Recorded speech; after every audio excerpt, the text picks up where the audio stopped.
Senhor esteja convosco. Proclamação do Evangelho de Jesus Cristo segundo Mateus. Naquele tempo, Jesus foi à região de Cesareia de Filipe e aí perguntou a seus discípulos: quem dizem os homens ser o Filho do Homem? Eles responderam: alguns dizem que é João Batista, outros que é Elias, outros ainda que é Jeremias ou algum dos profetas. Então Jesus lhes perguntou: e vós, que dizeis que eu sou? Simão Pedro respondeu: tu és o Messias, o Filho do Deus vivo. Respondendo, Jesus lhe disse: feliz és tu, Simão, filho de Jonas, porque não foi um ser humano que te revelou isso, mas meu Pai que está no céu. Por isso, eu te digo que tu és Pedro, e sobre esta pedra construirei a minha igreja, e o poder do inferno nunca poderá vencê-la. Eu te darei as chaves do reino dos céus. Tudo o que tu ligares na terra será ligado nos céus. Tudo o que tu desligares na terra será desligado nos céus. Então, Jesus ordenou aos discípulos que não dissesse a ninguém que ele era o Messias. Palavra da salvação. Glória a vós, Senhor.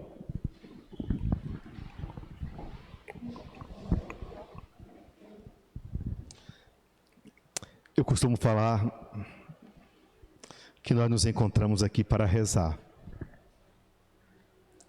Mas logo nós podemos pensar assim: mas lá em casa nós também não rezamos? De fato é verdade. Lá em casa nós rezamos, mas aqui de modo especial, porque nós vamos deixar a palavra alimentar a nossa esperança, para depois deixar ali, a mesa do sacrifício, alimentar a nossa alma, para que nós possamos viver na mais plena certeza que nós não estamos sozinhos. Que o nosso Deus, Ele habita conosco, habita em nós. Ele está em nós. E porque nós sabemos dessa verdade, nós com Ele temos um compromisso. O nosso compromisso é sempre com Deus. E para que nós possamos bem viver esse compromisso, é preciso que haja uma escuta, tornar a palavra de Deus orante na nossa vida. O que fala esse Deus? O que quer Deus? Então, quando eu paro para escutar, deixar a palavra aguçar a minha alma, deixar o meu espírito aceso, atento, eu não mais posso me permitir viver nas trevas do meu pensamento, tropeçando em mim mesmo. Eu sei para onde o Espírito de Deus me conduz. O Espírito de Deus, então, nos conduz de tal modo que nós vamos já visualizando esse céu. E aqui nós estamos. E aí eu posso dizer que o Espírito de Deus nos reúne para que Jesus possa nos salvar. Essa é a função. Mas eu quero pegar o Evangelho já do final, quando Jesus pediu aos discípulos que eles não dissessem a ninguém que ele era o Messias. O Messias. A essa altura, Jesus já havia colecionado grandes inimigos. Os fariseus, os mestres da lei, os sacerdotes do templo, enfim. Jesus, então, ele precisa cumprir a ordem que o Pai lhe deu. E o Pai, então, lhe deu uma missão. E a missão que o Pai deu foi salvar. E é o que ele estava fazendo. Mas o povo não sabia ao certo da sua identidade. As pessoas ficavam cheias de dúvidas, embora tudo parecia ser: Jesus é o Messias. Mas a grande confusão era, aquela comunidade sabia da identidade, da origem de Jesus. Aquele povo sabia que Jesus era filho de José, sabia que aquele povo era filho de Maria, o povo estava ali, então estava descartado, esse homem não é o Messias, mas a sua fala revelava uma bondade, uma ternura. Esse homem então tinha um cuidado e um zelo que nenhum homem até então havia revelado. Mas quem é esse homem? Enquanto o povo estava na dúvida, Jesus então, ele vai perguntar também aos seus discípulos: o que o povo anda pensando de mim? Eu gosto tanto do modo como Jesus ele se coloca diante da sua comunidade mais próxima, porque o povo então não tinha certeza, mas Jesus não estava preocupado se o povo sabia ou não que ele era o Messias. E Jesus então faz com que os seus amigos possam saber naquele momento da sua verdadeira identidade. Enquanto eles falavam daquilo que o povo estava aí repetindo pelas ruas, Jesus então faz com que eles possam ter a certeza que ele não é nenhuma dessas pessoas até então, mas que ele, pela boca de Pedro, o próprio Deus revela a sua identidade. E Pedro então vai abrir a boca e dizer: tu és o Messias, o Filho do Deus vivo. Tu és aquele que nós esperávamos. Tu és aquele que foi anunciado pelos profetas. Você veio trazer para nós um céu, uma terra justa, um povo santo.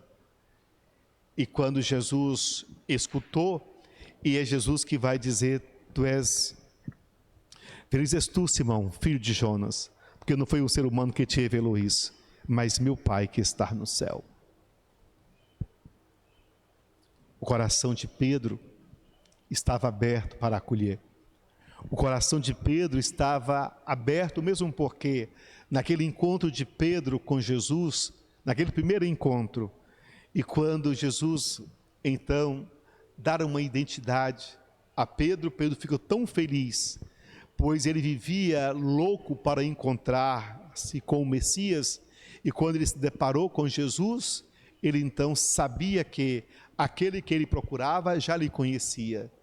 E para Pedro foi a sua grande riqueza, e a partir daquele momento nada mais importava. Ele estava certo que ele encontrou aquele que estava sendo anunciado, estava diante dos seus olhos. E aí, naquele mesmo instante, Jesus lhe chama de Pedro, de pedra, já preparando o seu coração para que ele pudesse ser responsável pela igreja, pela nova igreja. Mas Jesus vai dizer para Pedro: olha, Pedro, eu vou edificar em você a igreja, e o poder do inferno não vai poder prevalecer. Essa foi a fala.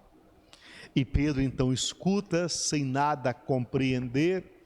Aqueles que lá estavam escutaram também sem nada compreender, mas naquele momento era preciso ainda manter o segredo. O povo podia falar o que quisesse, se não tinha certeza, tudo bem. Se os inimigos de Jesus tivessem a consciência da sua verdadeira identidade, Jesus teria sido morto bem antes. Mas como ele precisava então cumprir a vontade do Pai, ele então quis que essa hora fosse levada um pouco mais para frente.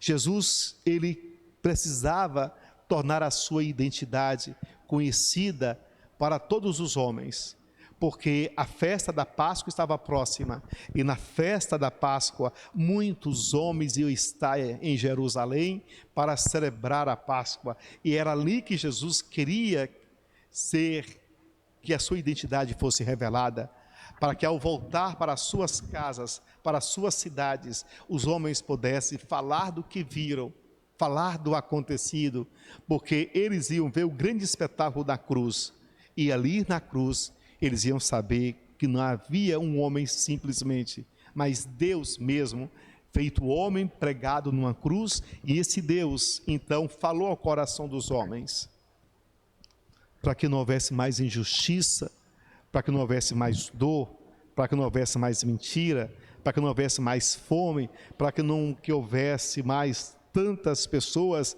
abandonadas, porque os gritos os homens não escutavam, mas os gemidos da alma, Deus era capaz não só de escutar, mas de se fazer presente. E Deus estava presente. Por isso que eu falo sempre, nós estamos aqui para rezar, ou seja, para fazer escuta da palavra de Deus. E nessa cena, nós precisamos também estar, nos colocar e deixar o Senhor falar ao nosso coração. Quando ele diz que Pedro é a igreja, e aí nós vamos compreender. E aí ele fala também que o poder do inferno não vai prevalecer. Nós então, muitas vezes, compreendemos a igreja, a edificação, um templo feito de pedra, de cimento, de ferro, e a gente se esquece que a igreja está em mim, está em você. Nós somos igreja. Eu gosto sempre de frisar, porque eu muitas vezes, nas minhas outras comunidades, por onde eu passei, de modo especial em Vitória da Conquista, quantas vezes eu celebrei dentro de casas, quantas missas eu celebrei debaixo de árvore, porque nas comunidades que eu fui celebrar, não tinha um lugar. Quantas vezes eu celebrei nas escolas, ali a igreja se fazia presente. Mas muitas vezes a compreensão de igreja é o templo que nós aqui estamos. De fato, essa casa, ela nos acolhe, mas nós aqui a tornamos igreja, porque nós estamos aqui para que a graça de Deus seja compreendida e vivida. E aí Jesus vai dizer, olha Pedro, e o poder do inferno não vai prevalecer sobre a igreja, não vai prevalecer sobre aqueles que têm fé, aqueles que têm um coração voltado para a graça, aqueles que têm o desejo de justiça, aqueles que têm, então, o grande desejo de ver aqui o reino dos céus se tornar presente. Nós precisamos sair do reino dos homens, desse reino já conhecido, para que o reino de Deus possa, sim, se estabelecer. E aí nós vamos compreendendo, enquanto na terra existia um homem de boa vontade, um homem com um coração aberto, enquanto existe uma pessoa que tem desejo de ver Deus presente, aí Deus vai estar e o mal não vai ter força para poder impedir que a graça de Deus possa ser realizada. E aí, como Pedro, todos nós somos chamados a viver tudo isso que nós temos escutado, e o mal não vai prevalecer. E se porventura o mal fazer morada na nossa vida, o mal só vai poder fazer morada se nós nos permitirmos.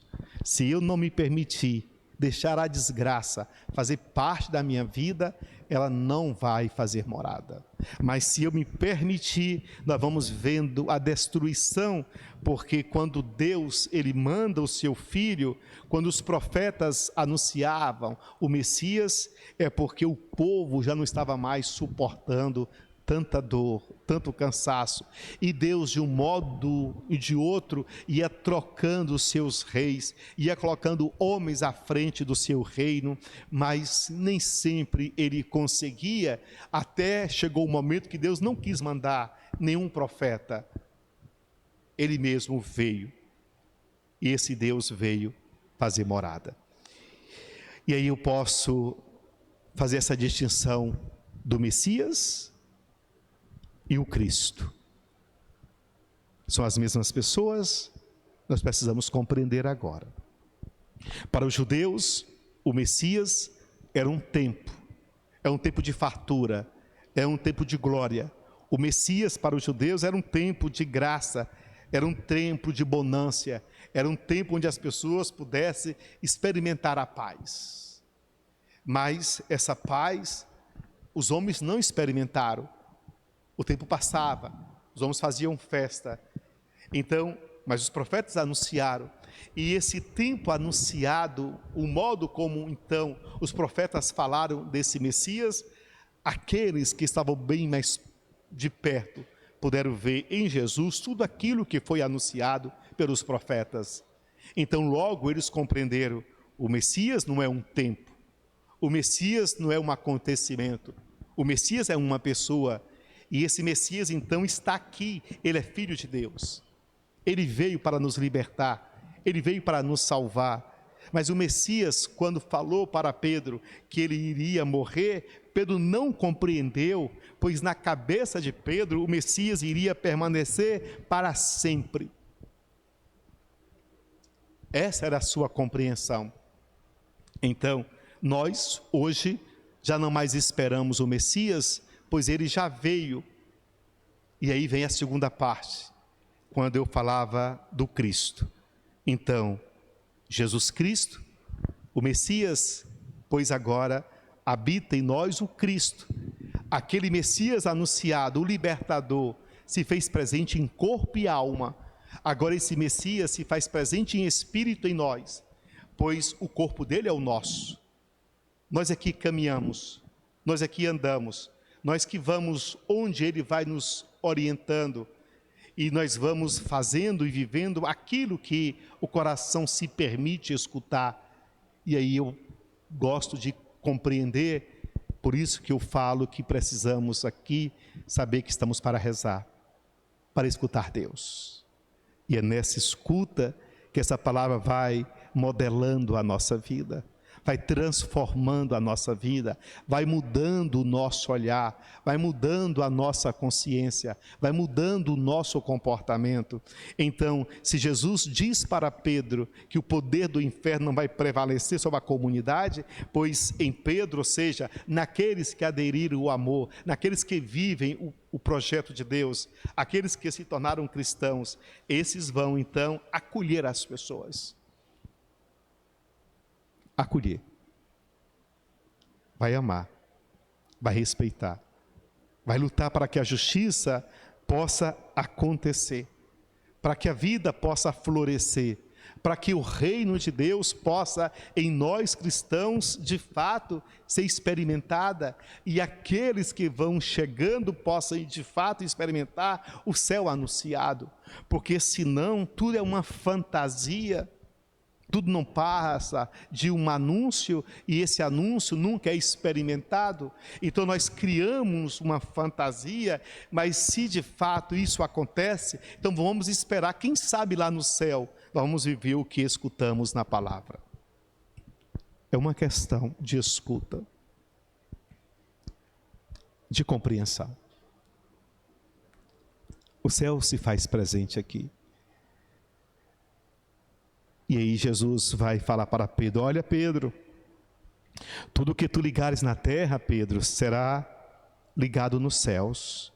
Tudo que tu desligares na terra, será desligado nos céus. Essa é a fala de Jesus para Pedro, e os seus amigos que lá estavam, escutaram.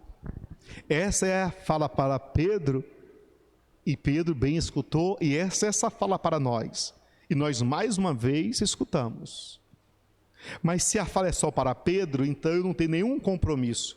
Se a igreja é o templo, então eu não tenho nenhum compromisso com essa igreja. Mas se eu sou a igreja, aí essa palavra, ela toca o meu coração. Essa palavra, ela diz muito para mim. E aí nós precisamos compreender a nossa identidade de filhos de Deus. E essa identidade muitas vezes arranhada, não tão compreendida, porque então nós fazemos uma cisão, nós acreditamos em Deus, nós então somos comunidade, mas eu não tenho nenhuma participação. Por isso que nós vamos compreender essa fala, e se de fato nós queremos compreender, então nós vamos escutar Jesus falando para Pedro: será que nós podemos compreender que a vontade de Deus é a dor, é a injustiça? A vontade de Deus é ver os seus filhos sofrendo? A vontade de Deus é ver os seus filhos de fato marginalizados, prostituídos? A vontade de Deus é ver os seus filhos explorados? Então, essa realidade que então Pedro é chamado a desligar, será desligado também do céu. Mas Pedro é chamado a transformar essa realidade. E aquilo que for transformado, aquilo que vai ser acolhido por essa comunidade, será também acolhida no céu. Então não pode nunca a igreja fechar os olhos diante da miséria, diante da mentira, diante da injustiça, porque o nosso Deus, Ele tudo sabe, Ele tudo vê. E não adianta ninguém achar que pode então ser feliz diante da miséria, diante da injustiça.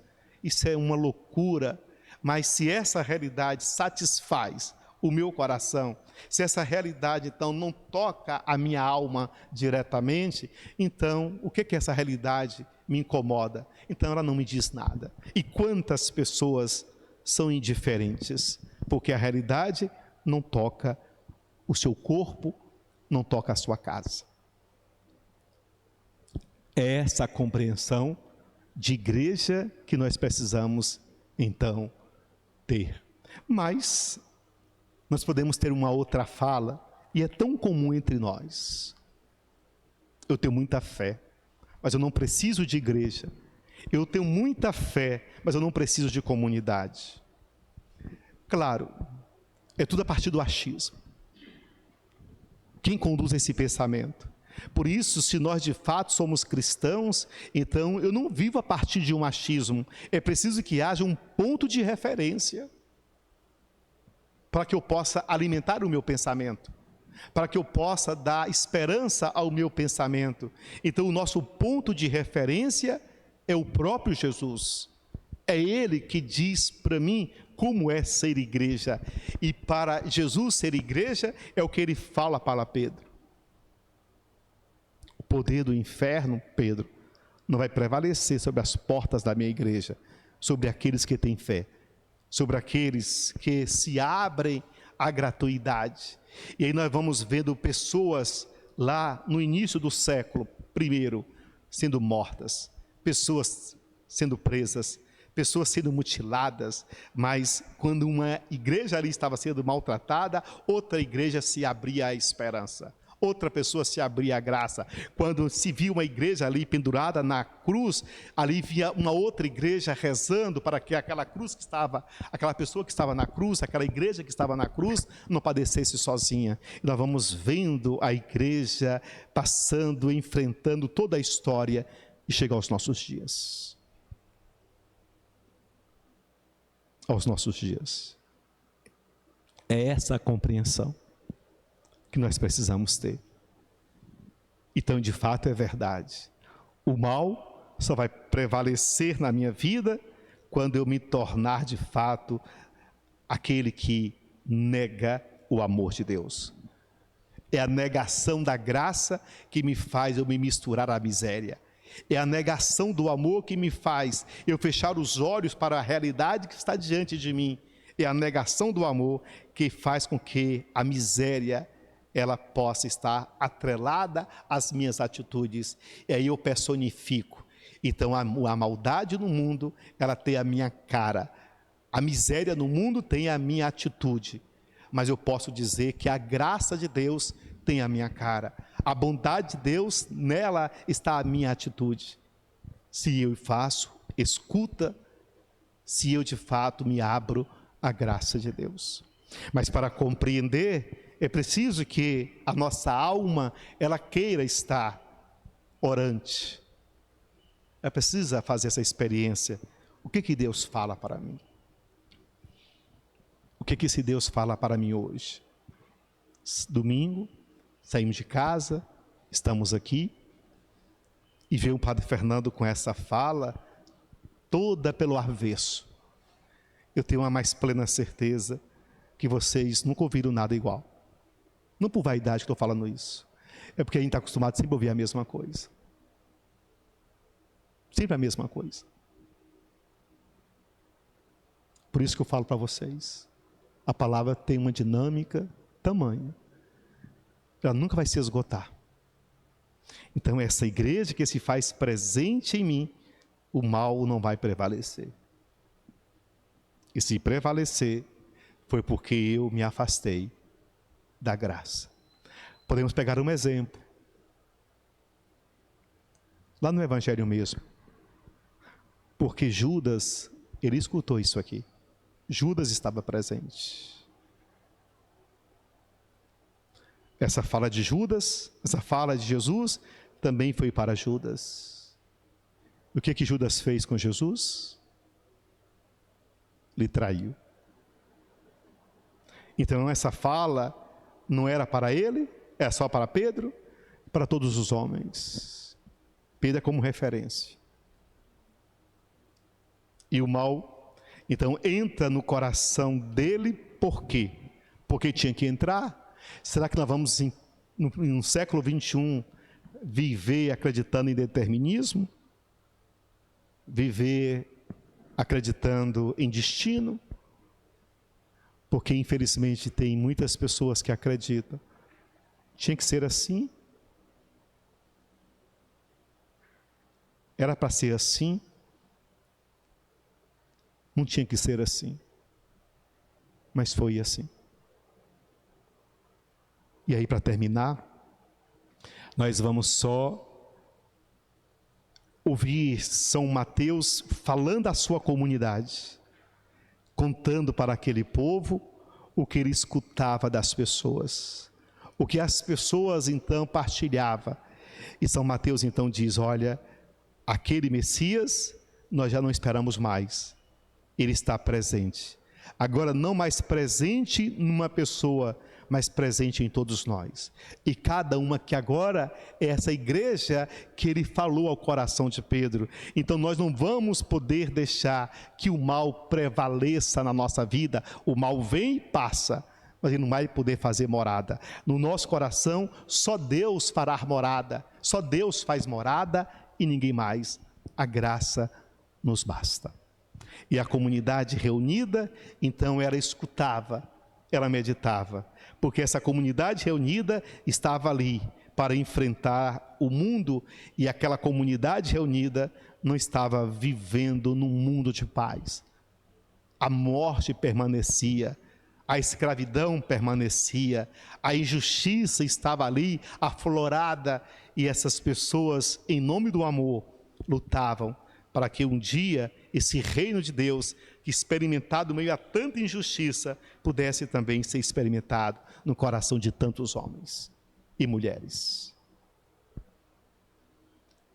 Por isso que eu posso dizer que esse reino dos céus também pode ser experimentado nos dias de hoje. Nos dias de hoje. E de modo especial, nas nossas famílias.